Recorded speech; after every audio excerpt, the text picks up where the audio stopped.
Welcome to Sponsored by Nobody, this week sponsored by Olives. Black or green, they'll keep you lean. It's December 2020, and you're listening to Leaves in the Jungle, Season 1, Episode 3. In this game we will be using the Wildsea world setting and system. It is still in playtest rules, so we're going with that. We'll start with another creative prompt, because these have been fun, and I've been liking them. I don't know about you guys, but too bad if you don't. I don't think the Gear Rabbit has anything bad to say about it. Yeah. So far. Okay, what does a fire grate make you think of? Makes me think of a living plant, similar to the snapping gourds we have now that reacts violently.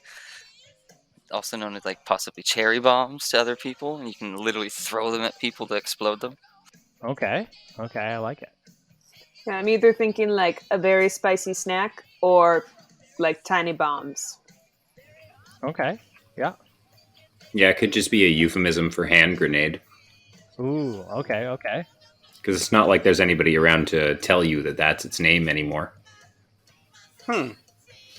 Yeah. You're right. We can call things whatever we want. Possibilities.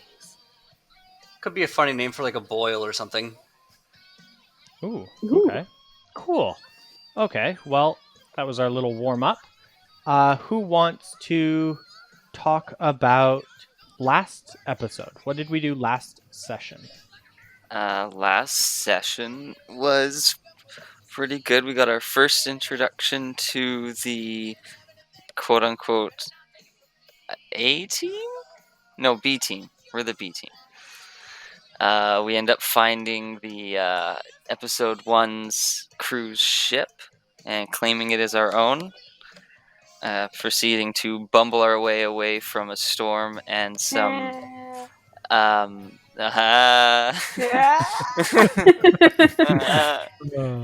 Nice. And I can't remember what they're called, like Iron Rays?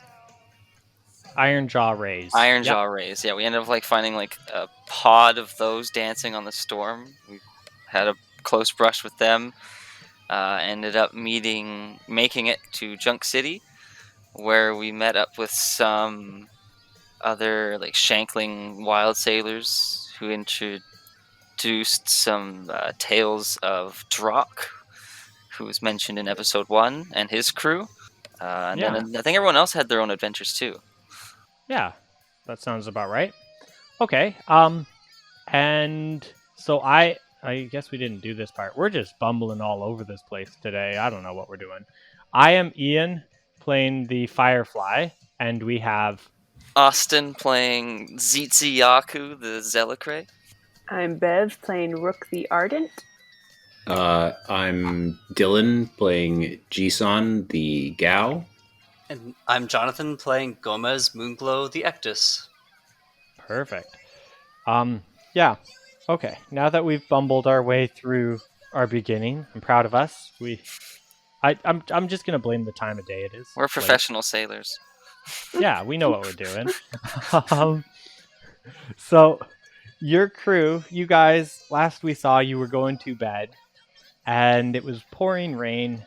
As you wake up in the morning, storm is still kind of miserable weather, but nowhere near as bad pouring rain.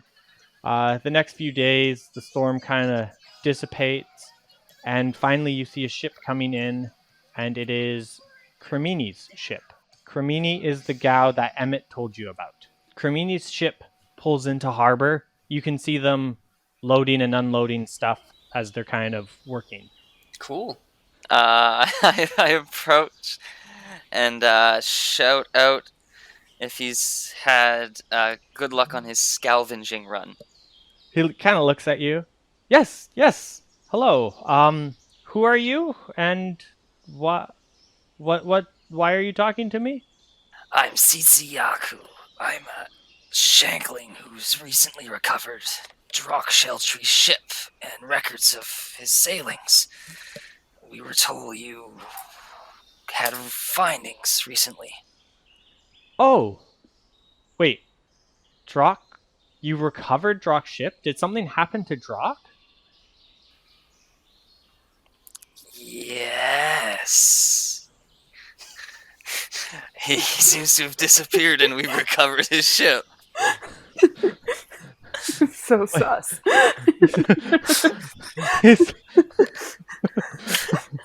Literally, I am literally a imposter. He kind of looks at you. And then as he's kind of contemplating what to do with you, Emmett shows That's up. fair. And Emmett, waves at him. Hello. Hey, yeah, this is a friend of Drock's. We've been chatting the last number of days. You had info on that tree. You said there was something weird in the area. Maybe that's what took Drock. Saved by the Firefly. And so yeah, Kermini looks back. Oh, I hate talking to myself. Kermini looks back and says to Emmett, "Yes, of course, the tree. No, that wasn't a tree. That's a wolf trap angler. They're a leviathan. Haven't you guys heard of them? They're those huge leviathans that have trees growing out of their heads and bodies. They pick them from all around the world and grow them on their back, and then they have this long limb that they kind of dangle it out there and use them to trap prey. They're massive. I've seen them swallow an entire ship whole.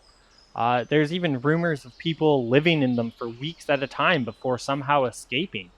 These things they're terrifying. I'm glad it's gone, but if that's got Drock, then I mean, if anyone can survive in that thing, it's Drock. But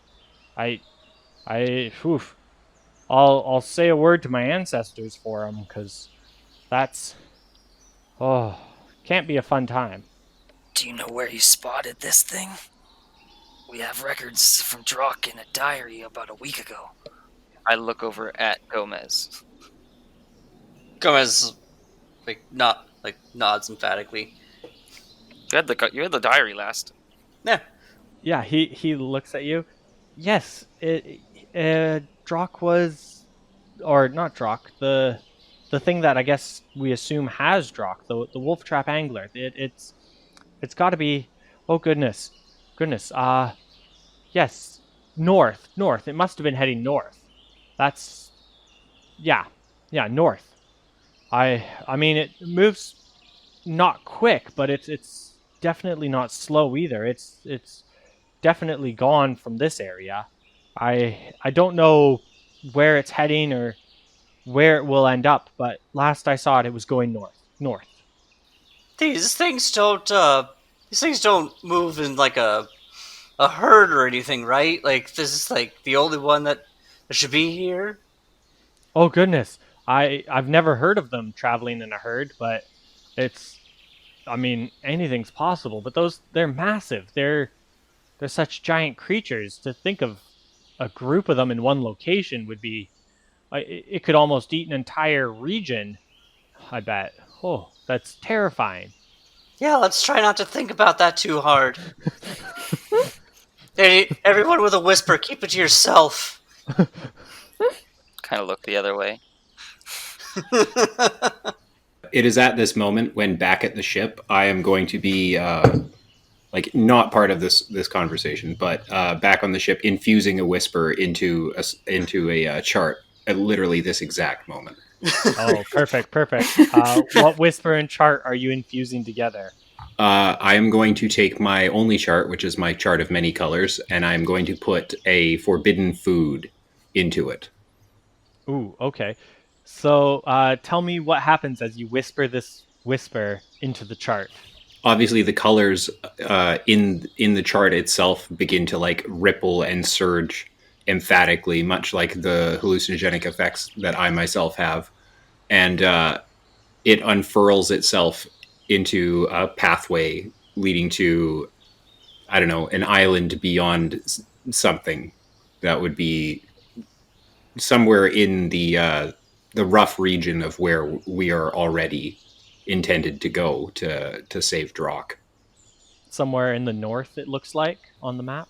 Yes, that would be. Yeah. Okay. Yeah, as you three were, or at least the two Oh of no, you, I don't know I'm where back at Brooke the is. ship. Okay, the two of you, as the two of you talk about not releasing a whisper, you feel a slight chill on the back of your neck as you somehow unknowingly know that your crew member has used a whisper. Has done exactly that. Yeah. Hooray. Rook, what are you up to while this is going on? Well, I'm just wondering, is this like the effect of the whisper? Would that be something that would like reverberate throughout the ship, or just kind of be localized to the room? No, it's just local to the room. Like you might have, yeah, you might see some like a little bit of color glowing from like under his door through the window if you're walking by or something. Well, what time of day is it? It's about noonish. All right, then let's just say I was starting to head that way for lunch, and then I saw the glow, and now I'm just kind of staring at it going, do I want to eat whatever's happening? Or is he experimenting again? And I'm just kind of like standing there just debating with myself, but like only a few feet out of the door, you know? Fair like, enough. Looks like a mad scientist lab, eerie lights and noises, all howling from under the door, and you're like, is that even cooking? I mean, I feel like I'm like staring at it going like, I mean, on the one hand, it's lunchtime, but on the other hand, foods shouldn't glow. But on the other hand, I mean, that looks like fun. But on the other hand, fun can be terrifying in this world. But on the other hand, this just kind of goes on in my brain for a while in like perfect silence, and like Scraps is just kind of like looking at me and looking at the door, looking at me, looking at the door, going, I feel like we've definitely had a conversation in the past of like, I don't want to see what the sausage is made of. I don't have Right? anything that we could make sausage out of. But when the sausage is glowing rainbows, I'm so curious. I know, and it's so good. I don't want to ruin the illusion. I want to find out it's something gross, because it's not. It tastes great, but man, like, it's like finding out your own hand is delicious. Okay, we've had the mushrooms. Says way the too long. cactus. This says the cactus man. Yeah. Don't tempt me. I mean, in an emergency, in a desert, it's good survival. I mean, it'll grow back. Oh. you may eat me in a case of an emergency. Does Cremini have any other information? No, he just knows. He kind of gives you a rough sketch of a wolf trap angler. Perfect. And tells you that last he saw it was headed north. I can visualize it, and it is literally terrifying. Oh yeah, no. It's just like its lower jaw of teeth is just made up of angry-looking teeth, like jagged trees and a huge, pretty tree. Oh no, nope. Oh no! It's like those. I It's rush like back to the ship, dragging Gomez with me. Oh yeah. Like look up wolf trap anglerfish. It is that with like trees all growing along its back, and then all of these like centipedal legs down its body, but it still has the fins and the flippers, The and it has like rows of teeth. The centipede is what got me. Nope. Yeah. I'm imagining that the teeth all have the look of like that one crab that has the angry face on it, the Hekigane crab. Okay, yeah. So the teeth are also having angry faces. So it's like, Yes. there's nothing nice about this. Yeah. Put that tree on top. It's so serene. Yeah, no, this thing keeps trees from all over the world. It has like hundreds and hundreds of different types of trees on its back that it just grows and will move as it moves into a new location. It'll take a new tree onto its long arm-like or antenna-like limb, and it puts it forward so it kind of distracts and confuses things. It's an And they'll come anglerfish. check out this new... Yeah, it's an anglerfish. Mm-hmm. Gross. Yeah. Exactly. Like honestly, It's such nightmare fuel. I'm like, does Drock really need saving that badly? Yeah, yeah. Like, maybe it's nice in there, like a suburb. Fine. Maybe it's Yeah, right. like a happy forest in there, like the tree. Exactly. Exactly. Nothing's wrong. It's okay. We never really liked Drock anyway, Fetal right? position rocking back and forth on the bottom deck of the ship. So as soon as the chart's finished materializing, I'm going to bound out of the kitchen, super excited, and I assume barrel right into Rook. I was gonna say, yeah, barreled right into. And I'm, without skipping a beat, I'm going to basically shove the chart in your face, and I'd be like, "Look." And I go, ah! And then what do I see? You see a dotted line and an X leading off to somewhere, but it doesn't have any direct information on it besides that there's a location. And it glows. It's a clearly glowing piece of paper, like all the colors of the rainbow. Okay. Paper shouldn't glow. So I'm just like imagining that I'm like, fully back flat on the ground with you sitting on me, holding this map to my face, and I'm just kind of like sitting there like, cool. I can't breathe. I say in the most salacious tone I can, dinner. I kind of look at him like a second, like, does he mean me? Is this how I die? Somehow I always knew. Yeah, and then I'm gonna obviously just hop off of her and then continue running up the stairs, because the sooner I find Tsitsi and Gomez and show them, the sooner we can go and find this rainbow, whatever it is, forbidden delight. So I'm just kind of in shock, being like, so does that mean no to lunch? Did I just hear no lunch? As we clamber onto the deck. I kind of get up, dust myself off. I lean over to Scraps. I'm like, go fetch lunch and then meet us. And then, go to meet the group so that, Scraps is looking for something to munch on because it's lunchtime. Right? You never skip lunchtime. Don't skip meals. It throws off your whole day. You can't sleep properly. Just yeah. So I don't know what Scraps finds, but possibly just enough to hand out some snacks to everybody. Maybe it's whatever the sausage is made of. We didn't want to know. We don't. Scraps does. Okay, so I assume that I'm going to bump into these two returning on the deck, and I'm going to excitedly, over ebulliently, in a show of emotion that generally Jisun is not given to, act like a small child jumping up and down and waving it in their faces. Whoa, calm down, energetic. Big gal, what is it? Why is it glowing? What did you do? Don't worry about it. That sounds accusatory. I get that. My tone does that sometimes. But I'm really asking, what do you do? I found dinner. Is it in the galley? I show up with snacks, just being most definitely not. So start passing out snacks. So are we setting sail? Yeah, the sooner we get going, the more likely that we're going to have this to work with. Taking a closer look at it, scrutinizing it, I realize it's in the same direction that the wolf trap angler was last seen in. I'm like, that is remarkably convenient. That's how whispers work. It sure looks that way right now. Shall we go on an adventure? An adventure to what? Still eating. It's his map. I'm so Dinner. confused and hungry. So I'm thinking over lunch we'll share so we're looking for this thing called a wolf trap angler. It's so big it could use trees to just lure prey. You see a tree that just shouldn't be there. You you get curious. You want to know what it's all about. And then it eats your entire ship.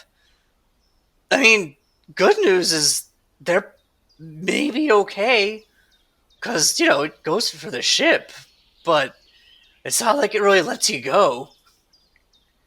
So, to clarify, we found this ship completely abandoned, and now we're going to go look for what is almost certainly a terrifying monster, and that is probably the reason this ship was abandoned, with no further information that can keep history from repeating itself. What do you one-minded say?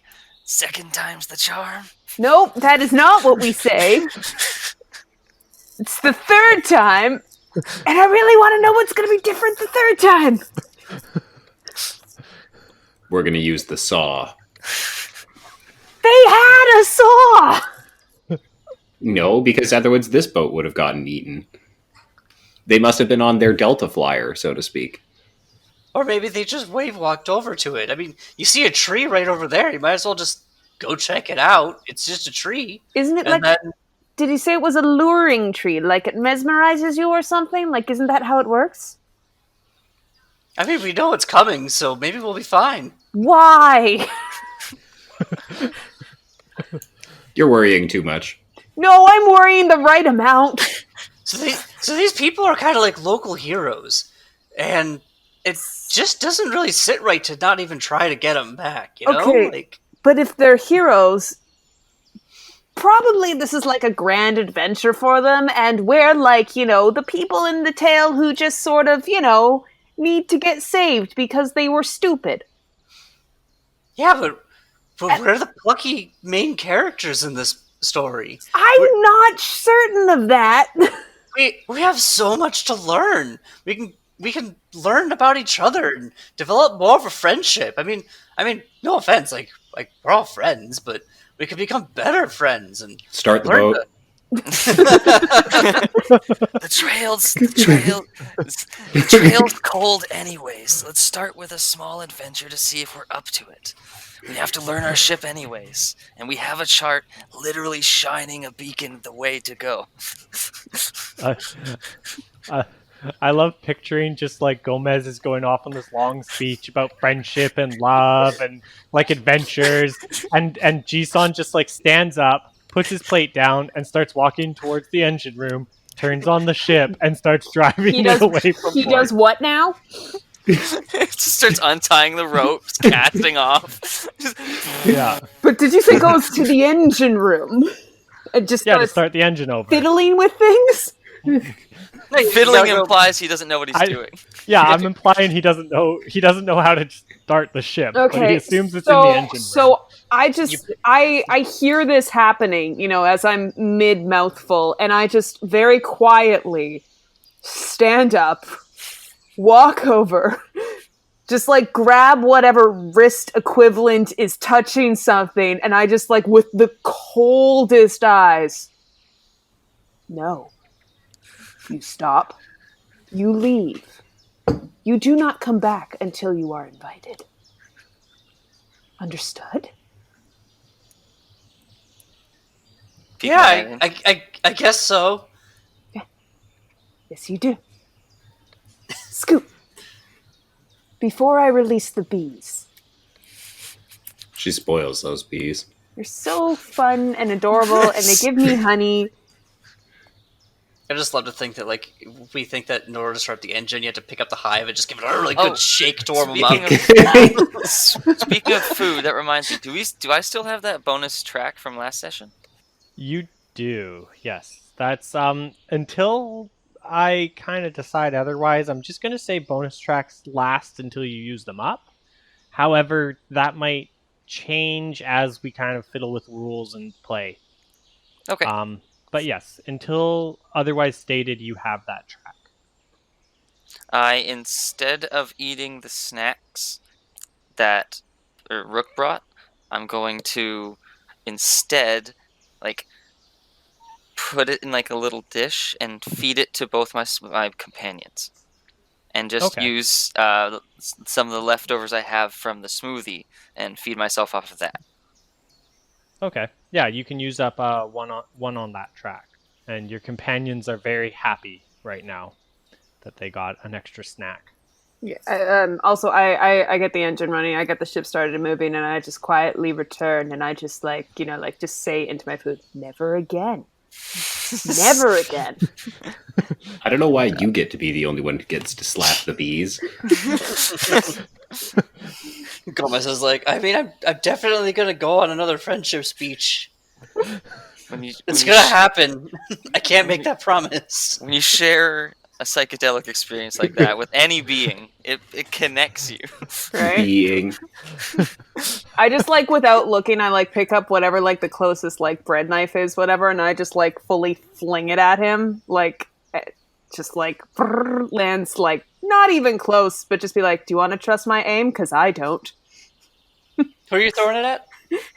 Sorry, who said that they were the only one who or I'm the only one who gets to shake the bees? I'm definitely the one who said that you're the only one who gets to shake the bees. Yeah, it's no, I'm the only one who talks to the bees. My bees. I'm going to pick the knife up off the floor and put it in the sink. Yeah. And then just kind of give you a look like dirty dishes don't go on the floor. I just give you a look back that says, "You know what? I fully understand that, and I apologize for being so messy about that. It is your space, and I respect that." Chore fight. All in a look. Okay, so who's on helm and who's navigating? We will be on helm this time. Yeah. Y'all keep an eye out.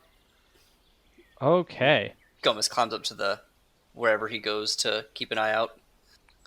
Before taking the helm, I'll make sure everyone's tied off. Oh, yeah. If we're going to be up on deck. Always tie people off.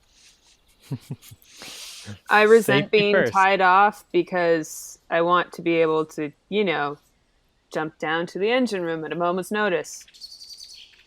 Get good with knots. Oh, I'm looking at the knot.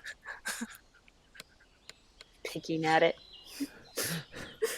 As you guys leave port, going slowly to not make a huge disturbance out of this port, a small figure stands on the docks watching you leave. Oh, no. And their little mushroomy face just glaring with a slight smirk at the same time. Anyway, A wave? Bastard. no. I also wave hello. I play the world's tiniest violin for him as we go. With a signal for good journey in my hand.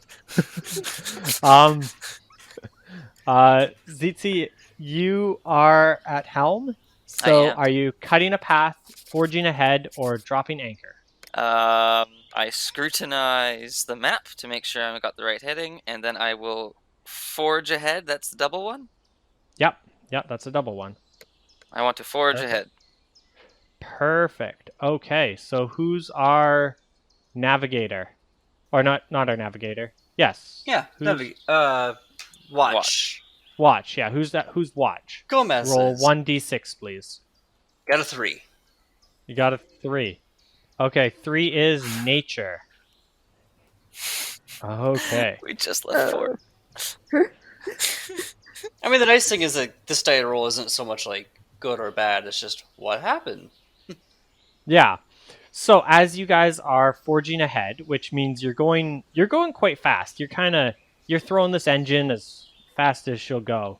Waves of trees are rolling past you. You've all of a sudden you realize you're in a completely new area, a new reach as it's called. Like the trees have changed over. So who would like to, we're going to go through here as you've gone into this new area, and we're going to do these questions again. So coming into this new area, what flower is most common around here? Snake lilies. Perfect. And what type of animal is really common here? And I'm going to ask for something winged this time. This animal that's halfway between a bat and a squirrel. Okay. And then what do the trees look like around here? And again, I'm going to ask for something, they're going to be flowered or blossoming or like colored in some way. So this area is colorful. So add that to your description. I'm gonna say that they're like, what if cherry blossoms, but like with rose vines growing all over them. Okay. So it's just a sea of pink and red, and oh boy, those are thorns. Thanks. Yeah. Perfect. Hooray! And I'm gonna say, what is a fruit that's nearby? Why, it is the annaloon, of course, which is a pineapple balloon. A pineapple balloon. Balloon? Yes. Like they puff up, they will actually float into the air as like a thorny, like they're attached by a vine to the base of the plant, but as they get ripe, they'll actually like float and trail off into the air until eventually they'll get carried on the wind currents. Ooh, okay. Okay. I like it. I like that a lot. Well, all of us have become up with names for people. He's just sitting here like, I will have all the flora in my bestiary. So, as you guys rush into this new area, it goes from these green pine trees and red dragon fruit, strawberries, plants, to this lush, flowery garden with snake lilies and pineapple balloons floating by as like your ship rams into them. They pop, like pineapple chunks so flying sticky. through the air, and like the engines are not engines. Your chainsaws are getting trapped in the vines, and you can feel your ship having to give a little extra to go through all this as the rose bushes, these thorns and vines are just everywhere. And these weird bat squirrels are like flying through the air, eating these picking these pineapple balloons and eating them in the air, as they're quite easy to eat considering how light they are. So, you forged ahead. What is your next goal? I wish to cut a path, noticing the ship getting sticky and all viney and stuff. I'm going to make sure that I don't push it too far, considering I don't quite know what I'm doing with the ship yet, and I don't want to incur the wrath of the end of the gear rabbit downstairs. Mm-hmm. Especially Okay. seeing after the reaction earlier in the galley. You touched my things. You don't know how to use the things, you don't touch the things. I don't know what'll happen if I break the things. Please don't break the things. It would be bad. And nothing's chasing us right now. That's true. That's true. Roll for the watch, please, Gomez. Alrighty. 6. 6. Oh, perfect. As you slow the engine down here, taking in the beauty of this absolutely stunning landscape, really, you just see the whole sea open up in front of you, and the chainsaws start to get a rhythm as they cut through, and you start to feel the flow of the waves as you guide the ship to not exploding every balloon possible, and just moving through this area with ease and precision, and you guys just feel this calm kind of go around you. The whole area is just peaceful, and if you had any mires, you could have healed them now. Can I use the opportunity to yell down to Jisan that there's some tasty specimens to be gathered up on top? Yes, of course. In fact, Jisan, you have time right now as you go through this area. If you want to get one of these fruit, you can. Oh, definitely. Since we cut a path, we do get one specimen for free. Yes. This is separate from that one specimen. Okay. I am keeping track of. I'm over here like, yeah, we remember do. we get those. We discussed this last time. We get those at the end of the thing. Yeah, because you guys get so many. So yeah, you can put Yep, I marked on the. pineapple balloon on your specimen sheet there, Jisan. Done and done. Thank you. No problem. Didn't want him to miss out on this new stuff. No, perfect. Okay, and yeah, now you're back to driving. Are you gonna cut a path again, or forge ahead, or I'm drop going anchor? to check the chart real quick, make sure that we're staying on the right course. Yep, And yep. if we are, I will. What time of day is it? You guys left at about noon, so it's actually it's dusk now. It's starting to Oh, get a little bit dark. I will drop the anchor. You're gonna drop anchor. Yeah. Okay, I'm a little bit cautious traveling at night. that's fair. No, that's totally fair. Let me check. So, you drop anchor, and you guys have the chance now to have a peaceful evening montage. So, something small, a minor action you kind of want to take as you wind down for the night and rest. I wish to do a survey of the area by combining my cordyceps infected red kite with my spider bro and have them fly up, and I will literally look around the area to see what my bird spots. Yeah. Okay, we'll do that. So, as this weird mushroom, have we described your bird yet? Let's go ahead and describe your bird again. All right, so I'm uh, because I've been alone for so long before this crew. I have both a like a spider, small like group of spider companions, and a red kite that I thought was sick and injured, and I brought to recover on my little skiff. Turns out it was actually infected with cordyceps.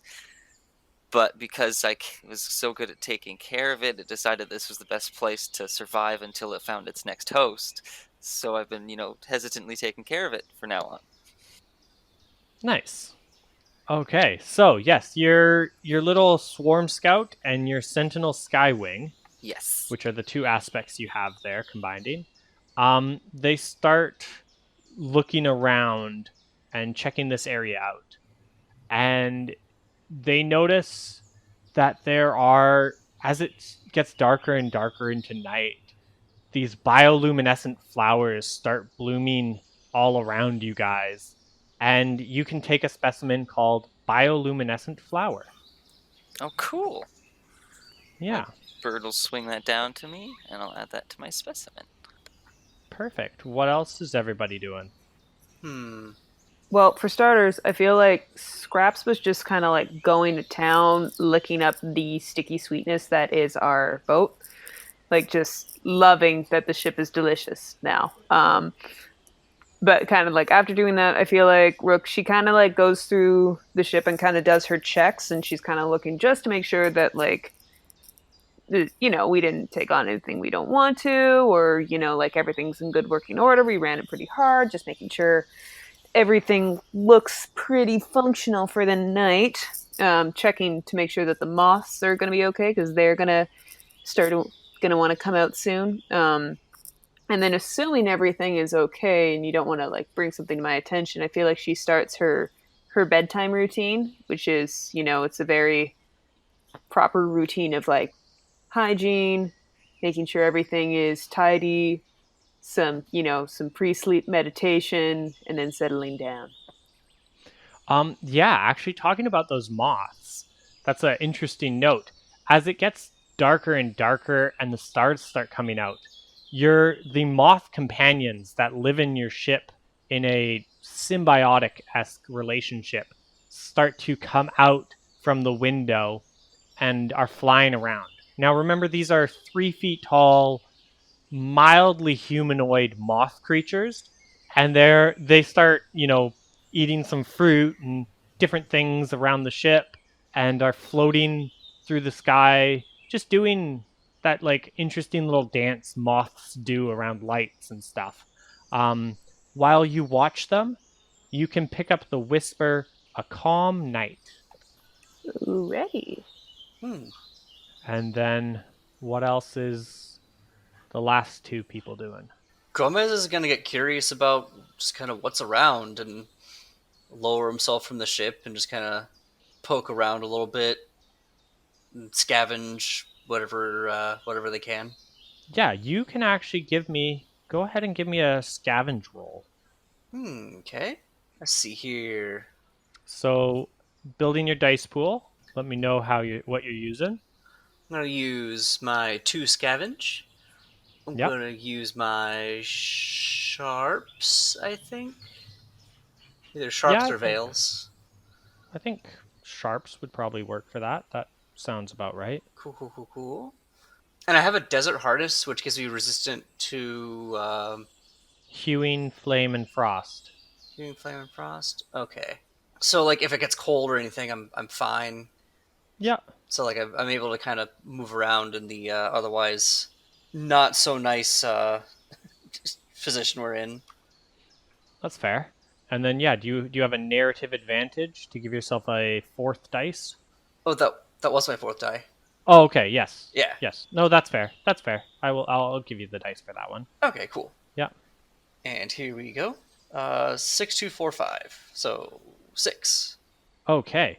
So you gain a resource with a beneficial tag or 2 resources. So do you want 2 resources or 1 resource with a beneficial tag? Remember, you have your master salvager. Yeah. I was gonna ask if this would be considered like a wreck, a reef, or a ruin.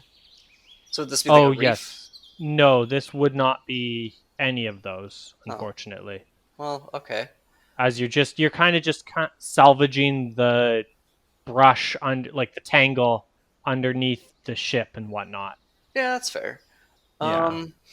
What would be But better? you do have spit polish. Yeah, I was gonna say, what would be better, like getting a thing with 1 beneficial tag, or getting 2 things that might, like, would the 2 things have a negative tag, or would the 2 things just be normal? The 2 things would just be normal.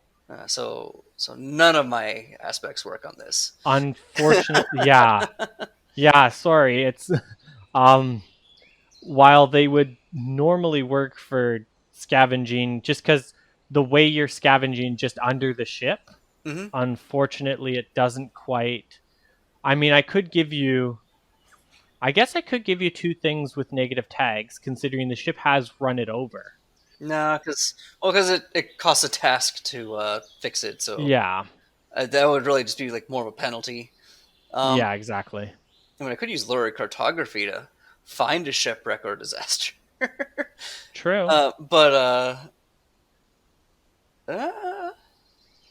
Actually, That sounds like a good idea, not Yeah. to just interject, but yeah, I think I'm going to do that. I'll use a cryptic map Okay.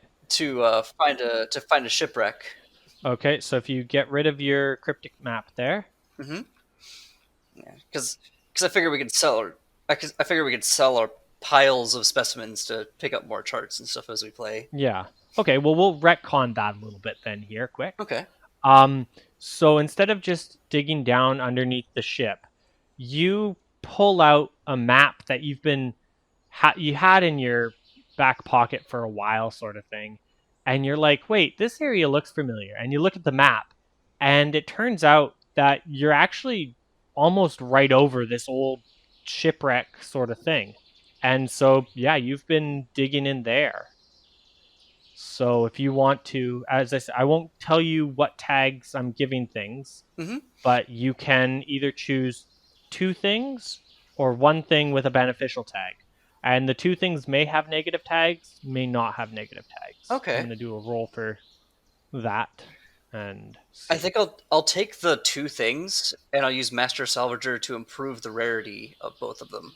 Okay. So then I'll give you 1 thing with a beneficial tag and 1 thing with no negative tag. Because I was going to give you a negative tag and no negative tag, but you've improved the rarity, so you'll get a beneficial tag and no negative. Sound fair? Yeah. Okay. So as you look through this old wreck of some kind of ship, you find a working. That'll be the beneficial tag is working. And we're gonna go with the thing that plays records, like a record player. Oh, sonograph. Sonograph. That's it. Thank you. So you find a working sonograph, and then we'll make the other salvage you found is going to be a pack of records. Oh, that's cool. Records being literal musical records. Yeah. Boat. What's that? Yeah. Party boat. Yeah, I was just thinking. So like hard cut back to probably the mess hall is where, or the galley. He'd Yeah. they'll set up the sonograph and be like, guys, you gotta check this out. I found something really cool. I think it works. What is Venga Boys? I don't know, but as far as I'm concerned, they're all the rage. I like come out like in my pajamas, like fully like I was halfway through my routine. What is that? And like fully like just like zoom right to it and like, oh, it's so pretty. What does it do? And like playing with the things. Sasiega's mouth sounds is definitely one of the records. So it's like it's quiet, except for like this, just the dim glow from our ship, and then like Bustin is playing. Oh. When like the needle goes down on the record, I'm like so hyper squealy. Ah! Just wham echoing out across the jungle.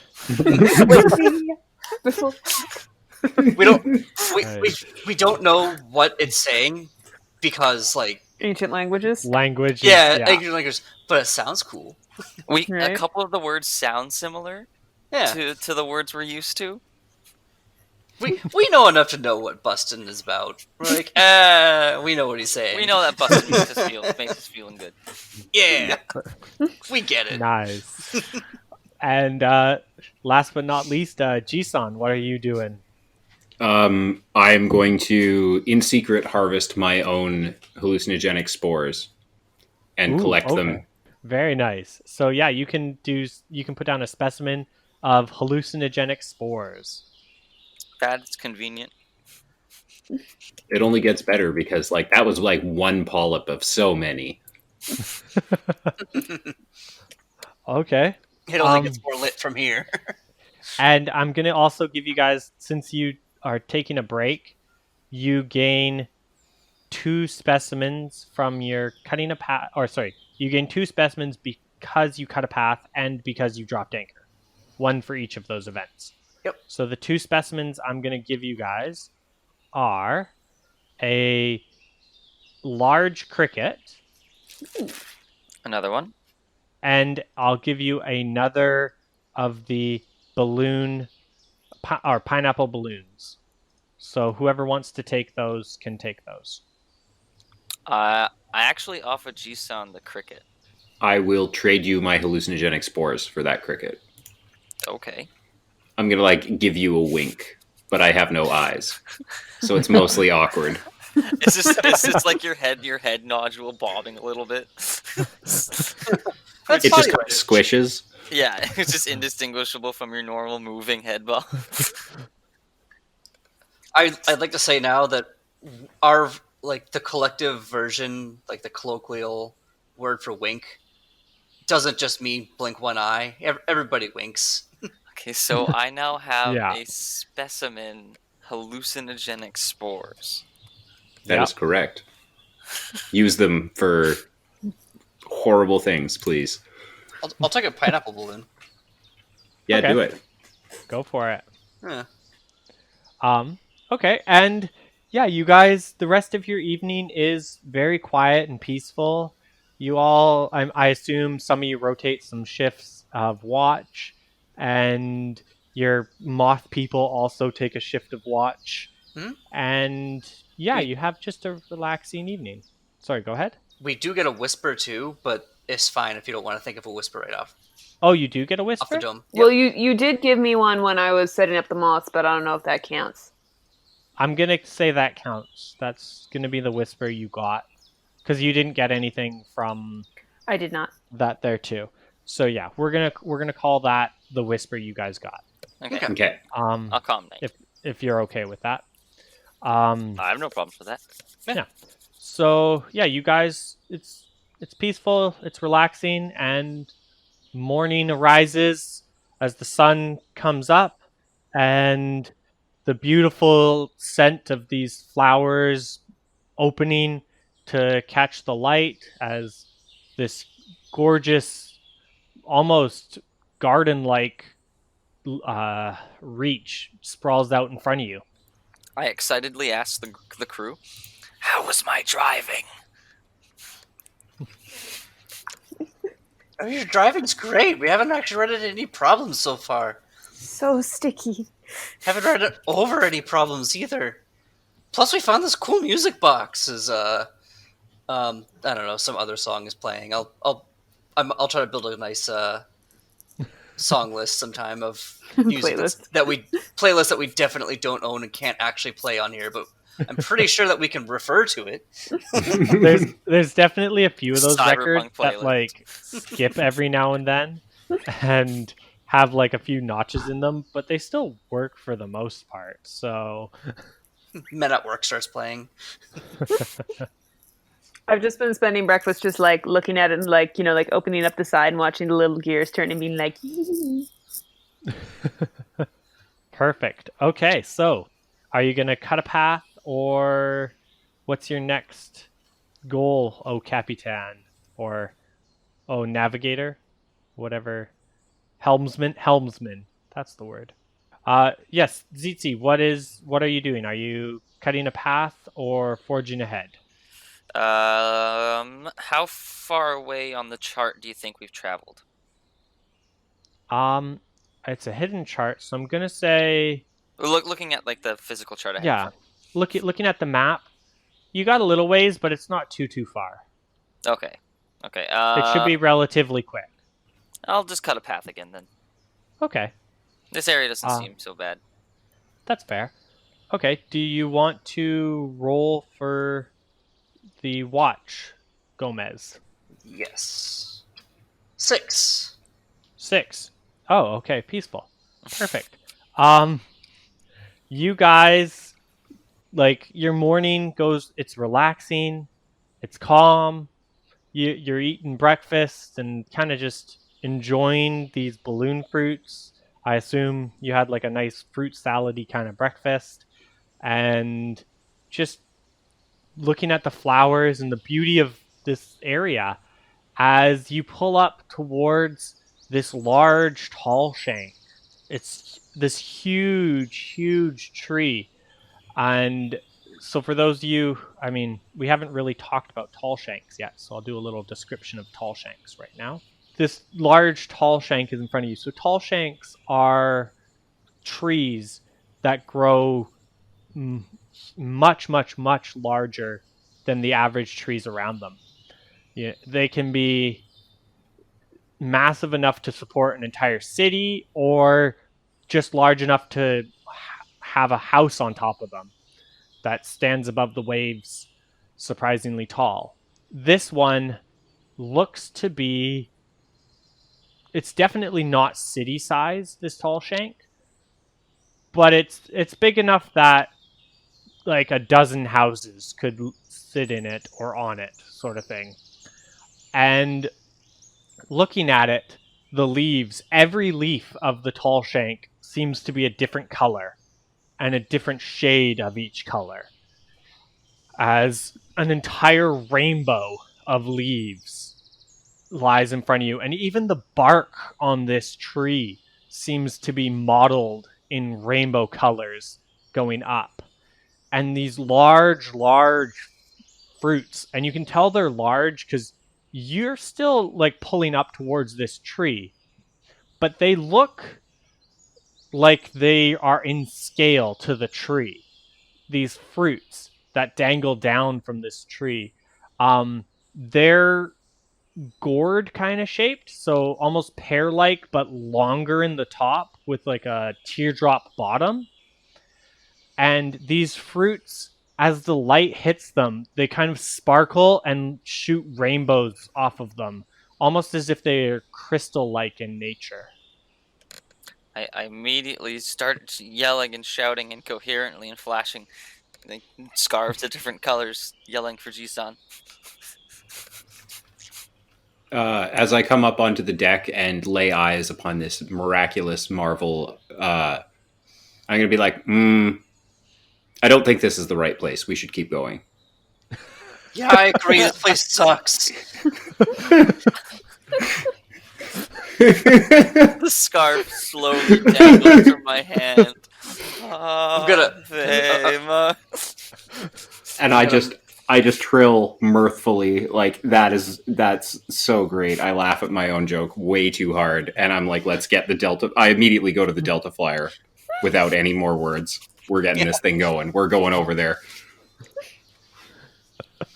I love that. Huh, looks kind of silly. Let's turn around. We're done. That's obviously Oh, not no, it. let's not go to It's Camelot. It is a silly place. full of silly. Exactly. Kuma says, square your shoulders, G-san. We're just joshing. What shoulders? I pick up my scarf from the ground dejectedly. I still need to learn how to do that joking stuff. Start brushing it off. Yeah, it's great. You just say stuff you don't mean and then tell people you're joking. I give this look that goes, no. I nod in agreement. Casual cruelty, right? Okay, let's get in the boat. Let's get over there. Yeah. You guys use your cargo crane to pick the Delta Flyer up and put it down on the waves beside you. And I can wave walkovers. Yeah, you wave walk into the Delta Flyer as you guys start going out in the Delta Flyer towards this tall shank. As you get closer, you can start seeing some movement on the tall shank. Would anyone like to roll to look around, scrutinize, sense, anything like that? You are super correct, I do. Okay, so I'm gonna looking at them from the I guess the Delta Flyer. Can I get a little bit higher on the Delta Flyer? not really. The Delta Flyer is kind of a one level sort of ship. It's, you know, that standard like marina boat look where it's like a big hall, open hall with that captain's kind of room on it, you know, right in the center. Yeah. It's kind of like that, but that captain's room is maybe like 3x5 sort of thing. Yeah, I'll see what I can pick out then, just with what I got with my eyes. Yeah. So Yeah. my pool is an instinct plus my scrutinize. Yeah, okay. Or 6-2. So 6. 6. Okay. Perfect. You looking at this tree, seeing the movement in the tree, your spider eyes, because you have thousands of them, are able to scrutinize and really look at every detail individually. And you notice there are large, four-armed, ape-like creatures in this tree moving all about. And they seem to be wearing they seem to be wearing clothes. I guess we're turning around. Oh, time to turn around, guys. Looks like there's somebody living here. We can't say hello? Most things with forearms I've said hello to have turned out not to be the most friendly. That's armist. And you know what? It's called experience. Whoa. Yeah, that sounds like the statement from someone who's never had their arms pulled out of their sockets before. Let me guess. Do you have a lot of good friends who have forearms? Actually, wait. Never mind. We just covered that. You definitely don't. That was hurtful. That was another joke. I'm just kidding. No, it wasn't. You're right. It really wasn't. I was definitely needling you guys. Tsitsi, can you signal them to let them know that we're coming to trade with them? Yep, sure. Let's see what happens. Let's do the opposite of what I said. I mean, like, they might murder us, but 50-50, right? Oh, thank goodness. I thought you were about to say, no, things with forearms are too stupid to know what signaling is. Not out loud. Oh. So, instincts. Seeing as I know these things, no, I'm just gonna roll my 2 dice. Double 4s. Double 4s. Okay. So that is a conflict. So as you start signaling these guys, With a twist. oh yeah, it is conflict with a twist. As you start signaling these guys, they notice your ship coming in, and they're definitely intrigued. However, it appears none of them know signaling, so that's the problem in the conflict. Does anyone have a twist?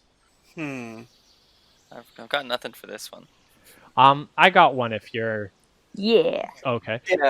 Yeah. As you're signaling, and they're clearly trying to understand what you're saying, but none of them understand at all. All of a sudden, you just hear this booming voice as one of them kind of cups all 4 hands to his mouth or its mouth and yells, "What are you doing?" Kind of stop. Put my scarves down. Kind of look back at them. I don't think they understand signaling. But they seem to speak common. Great. Kind of go sit at the back of the boat all dejected. You tried your best, and you know what? Now we know that we can have a peaceful conversation with our new friends. That's a bold assumption. Someone louder than me can shout at them. Seeing who sit at the back all sad. Oh, Nobody knows signaling. feels bad, man. I shove back at them, like trying not to deject him too much, but just shouting back. My You form guys, literally are you slumped. open for trade? The one that was yelling at you goes, "Depends what you're trading." And you can see them start climbing down, and as you're getting a lot closer to this tall shank, you see that they have a little almost wharf, not a wharf, a dock, a little dock kind of coming out, and you see there's a few ships parked at this dock, and you guys are able to pull in as this 4-armed ape-like creature comes down and is standing on the dock looking at you. As you're docking and like tying off, and they seem to be helping you tie off, you realize this 4-armed ape creature is a good 12 to 14 feet tall. Oof. Like they're big. And like each arm is probably 6 inches or so in diameter. Beefy. Yeah. Do they seem to be like they're being just like too helpful? I don't. Do I get a sense that they're not, like it's a little bit too much? Roll sense. Growing up alone, I have like, I know I'm paranoid about things like this, so I kind of know when people mean me ill harm. Yeah, that's fair. I'll give you an advantage dice for that. Yes. 4, 4, 5. 4, 4, 5. Perfect. So that's a conflict with a twist. You're kind of looking them over, and if it's all right, I have a twist for this too, unless anyone has a good twist. No, I'll hear it out. Okay. So, looking them over, you're getting the sense that they don't get a lot of visitors, and they don't quite know how to act around people either. Like you get almost not a kindred feeling from them, but that they're just as kind of off-put and confused by you guys as you are of them. And that's what they're helping, but that's just because that's what they do for each other, and they're not sure. Like when you guys get near them, you notice they back away a little bit, and they're kind of just checking you out. Does anyone have a twist before I do my twist, or? I'm sorry. I'm running on empty right here That's on fair. Source No, I Twists. got it. I got it. This large one, this quite large one that has come down, they seem to be leading the group, the one that yelled at you. And as most of them are about 12 to 14 feet tall, this one's probably pushing 15 feet. And they look at your crew over, and as they get to you, Zitzi, as you're staring at them intently, you can see their eyes go over you and then go back around the ship, and then they snap back to you, and they scream, "Spiders!" as all of them immediately jump back and start climbing onto other ships and trying to get away from your ship. I missed this. I missed this. So rude. Oh man. Are there any fruits within grabbing distance? Yeah, sure. There's a few of the pineapple No. balloons. No, not those fruits. Oh, the crystalline. Yes. As you are close enough now to be under this tree, you realize that each of these fruits is probably a good 2 feet around and about 4 feet tall, and they're dangling off of branches of the trees. None of them are close enough, unfortunately, to pick. But yeah. Do I have a thing for that? Sorry for I'm obviously like not the one to talk.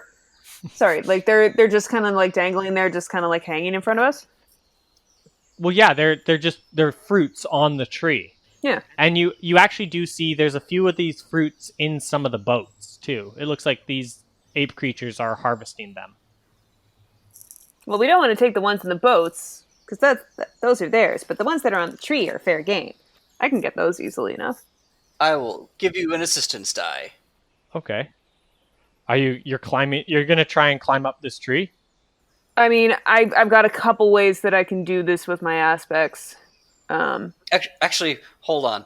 I'm going to give. I'm going to help the distraction continue to be a distraction. How's that sound? Okay. Okay. There we go. Sure. Okay. But yeah, I'm just trying to think of what would be best because, well, for starters, I feel like Grace would be a useful edge there. I've also got I've got one on climb for movement. But, like, the other things are, I mean, like, between, like, Watchwolf just having Scraps, who is, half monkey himself, so that's kind of easy. I've also got, like, Skybridge Step that makes it easy. Although it says it's more defensive, but, like, makes it easy for me to climb. But I also have the grappling hook, which is just fun. Mm-hmm. So, yeah, tell me how I should roll. You're trying to climb this tree? I'm trying to get the fruit. However, Okay, you're trying to get the fruit. Well, okay then. Are you trying to climb the tree to get trying to climb up to pick the fruit, or are you trying to grappling gun shoot the fruit to pull it over? What are you trying to do here? How far out from us is the closest cluster? Let's say 10 or 15 feet above you and maybe 5-10 feet away from you. Can I climb up to level with it and then use the grappling hook to pull it in? You could, but you'd have to cross the dock to get up to the trunk of the tree, unless you grappling hooked one of the branches and then went branch to branch sort of thing. Let's Batman this and do that. Just in the middle of the populated dock. Well, didn't the monkeys all scatter? They're around us, aren't they? They are covering cowering a little bit, but as you guys are kind of mulling about, they've started to relax a little bit and start looking at this. They're looking at Zitzi and trying to figure out what he is. Rude. Sort of thing. I mean, you're a cluster of spiders. I just politely just kind of turn to the closest ones and just say, I'm going to collect some of this fruit. Is that okay? That large one that seems to be their leader, they kind of look at Zitzi, look back at you, and you can see they're pulling themselves up to their full height. And you thought they were pushing 15 feet. They're definitely above 16 feet. They're big. And he kind of looks at you. This is our tree.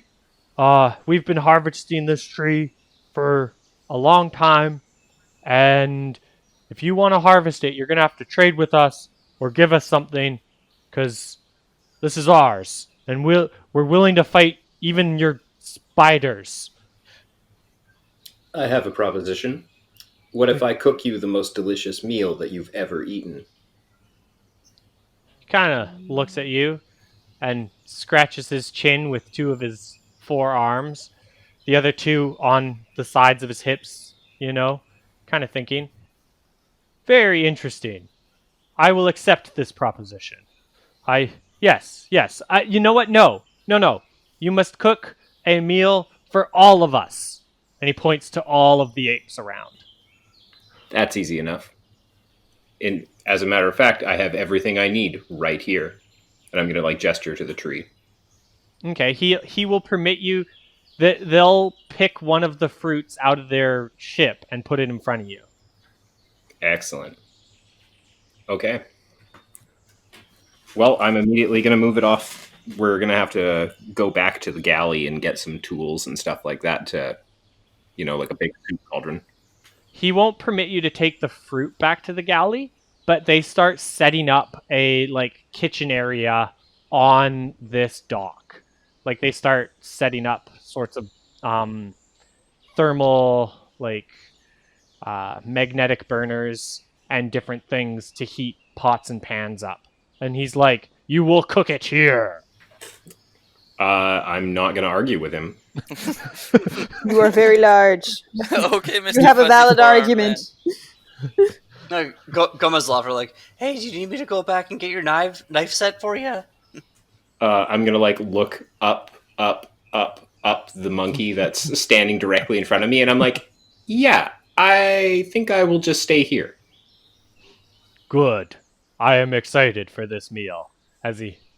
Yeah. Oh, what have I done? What I'd have better not screw this up or we're all dead. Yeah, don't worry. You haven't shut up about what you're going to do with this, so I think I know what you'll need. Gomez will go and touch all of your tools and then, bring them to you. I love the touch all the tools and then bring them to you. That's well done. Well, it's like when you hand somebody their dice and they're like, "Did you just touch my dice?" And you're like, "Yeah, bro. Yeah. The oil on my hands is not going to weigh your dice down. You're fine." Oh, so good. And we just lost our 2 listeners. It was nice having them. Yeah. We'll miss you. Oh man, they touched other people's dice. Yeah. Monsters. Yeah. Not our- Go. Not our podcast. Yeah. This is COVID. Yeah, exactly. How dare they? Now I need to sanitize my dice. I volunteer to start hacking up the large fruit, because I've got my long-bladed spear glaive with serration damage, so I can start chopping it up and preparing it that way, so he can do all the fine stuff himself. Okay. So Jisan, give me roll for cooking and tell me what you're doing. You're getting help. I'm gonna give you 1 advantage dice because everybody's helping you, but I am gonna cut once, which kind of cancels each other out almost. Because I'm gonna give you a cut because this is a new fruit and a new cooking station for you. Yes, true. Okay, that completely makes sense. So You'll have 5 dice, cut 1. So you know how to do cuts? Cut is my highest result? Yeah. Okay. So you take away your highest result. So you go with the second highest result. Okay. I'm just going to roll them in front of me right now. And it is 1, 2, 3, 6, 6. 1, 2, 3, 6, 6. Okay, so that's a complete success with a twist. Okay. Wouldn't the twist get negated because of the cut? I I don't actually know. Like, I know cutting removes like the success or not, but I don't know if cutting removes the twist. It does. The It die does? the die just goes away. Okay, then Okay. then it removes the twist, so it's just a complete success. So please, are you adding anything other than this fruit into the dish? Because you have a plethora of specimens. Okay, so whilst we're in the middle of cooking, I'm going to nudge up to my sous chef Tsitsi here, and I'm like, basically like, man, that sucks that they did you wrong like that. But I have the perfect plan here. So remember that package that I gave you in exchange for the cricket on the way here? Oh no. I was already ahead of you as I bring out this package looking just wrapped inside some of the flesh of the rainbow fruit, I rub my hands together. as well as a bioluminescent flower. Oh, Okay. nice. Okay. Because I had that specimen kicking around. Yeah. Yeah, So I and I'm will gonna remove the spores and the flowers from my list. Okay. use these distant sea spices as well. Okay. It is the time. Hey, Perfect. mild hallucinogenics do no harm. They're even legal in some American states. And most Canadian. Well, they're legal in the States, but Did we say not the these were country. mild though? It's a big dose. It's for everybody. They Yeah. also are very large, right? So Yeah. Exactly. This will just bring it to the next level. Yeah. It won't be Team Rocket all over again. Oh no. Oh, that's a good one. So, you guys, you prepare this beautiful meal, and it's just a giant. This is for Feast. supper, right? So this is like dusk, like sunset. You know what? It's funny enough, you guys made it here pretty quick, that it's probably barely even noon now, right? Because you only cut a path to get here. So you haven't been going that long, and you started right at dawn. Mm-hmm. So yeah, it's barely even noon. So it's probably a lunch. This is like a huge lunch spread you're putting out in front of them. Amazing.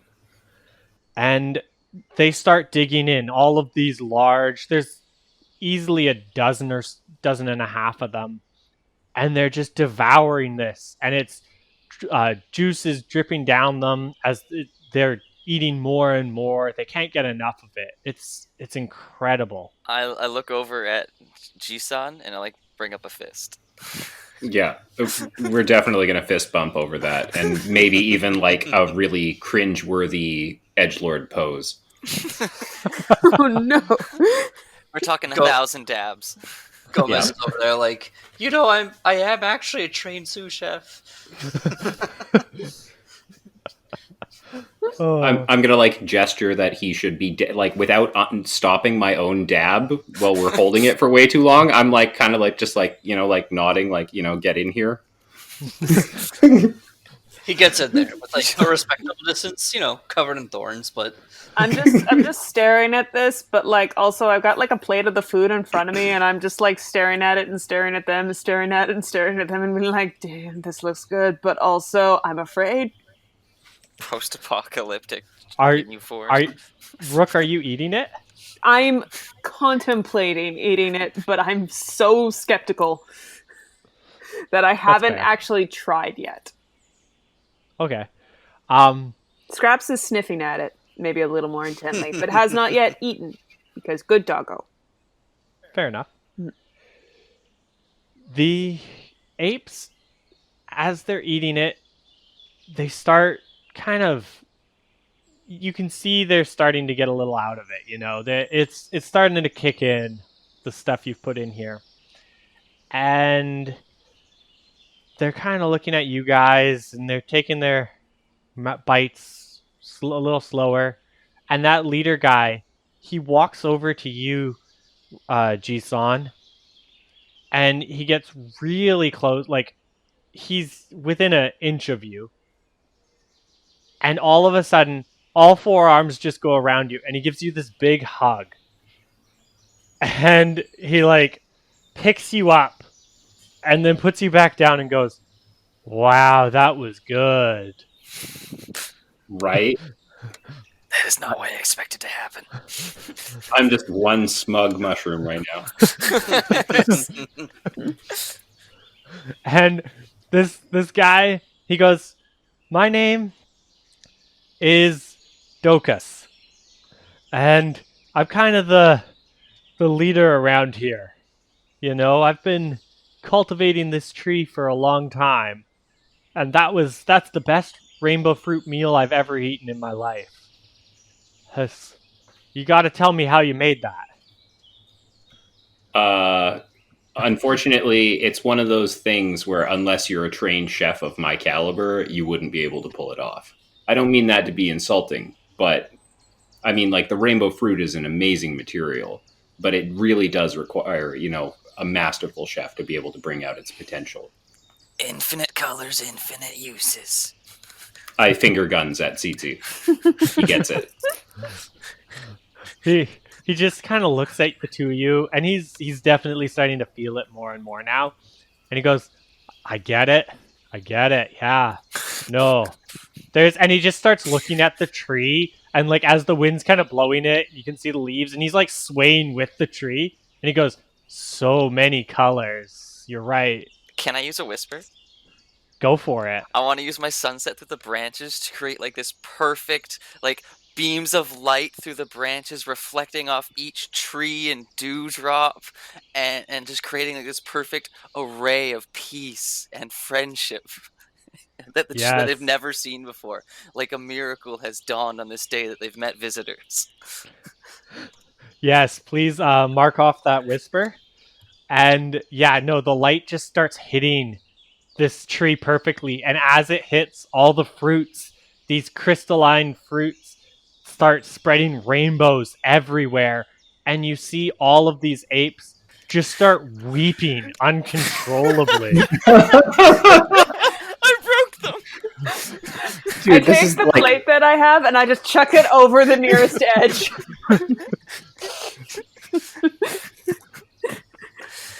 Oh man, Dionysus would be proud. That's a good adventure, I tell you what. Yeah, they just start weeping, and they're all sitting there holding hands, and like they're holding your guys' hands, and they're going, "This is the most beautiful thing we've ever seen. How we've tended to this tree for years and years, and we've always loved it, but now we look at it, and it's all new. It's as if we were small babes being cradled by our mother in the tree." And they're weeping as like full on like anime rivers of tears going down their face. Just Studio Ghibli tears. Yes. Oh yes, my! It's just like the bubbling and yeah. Yeah. Just obscene tears, and the largest one, Docus, turns to you. And he just bows to the four of you. And he goes, "You four travelers, you must be some kind of, some kind of gods or something, or spirits of old.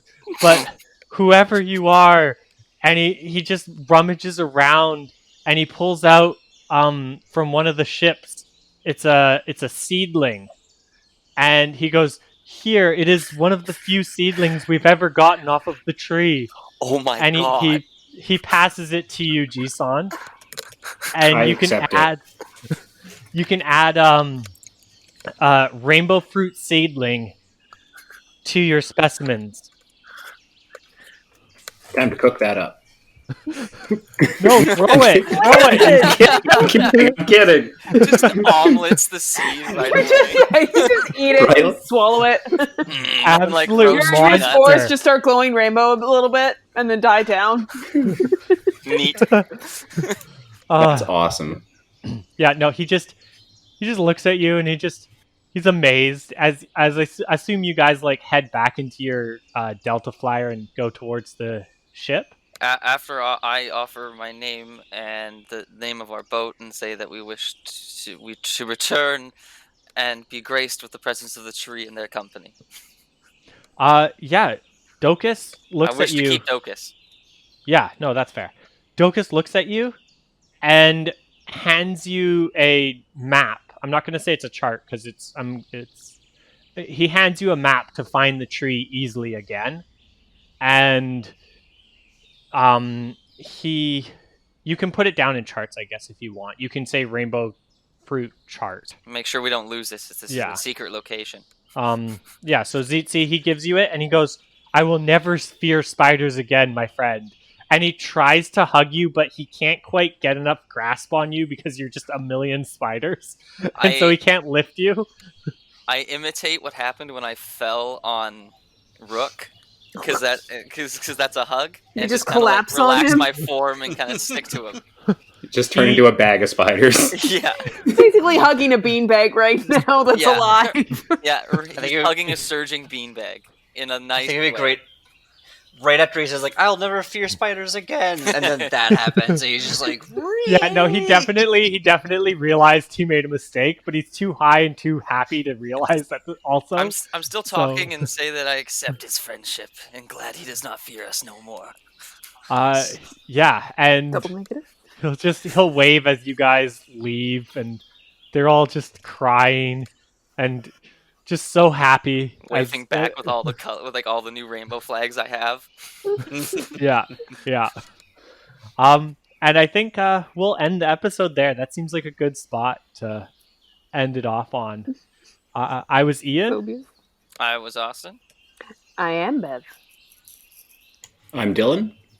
and I will always be Jonathan. And we're sponsored by Nobody. Signing off.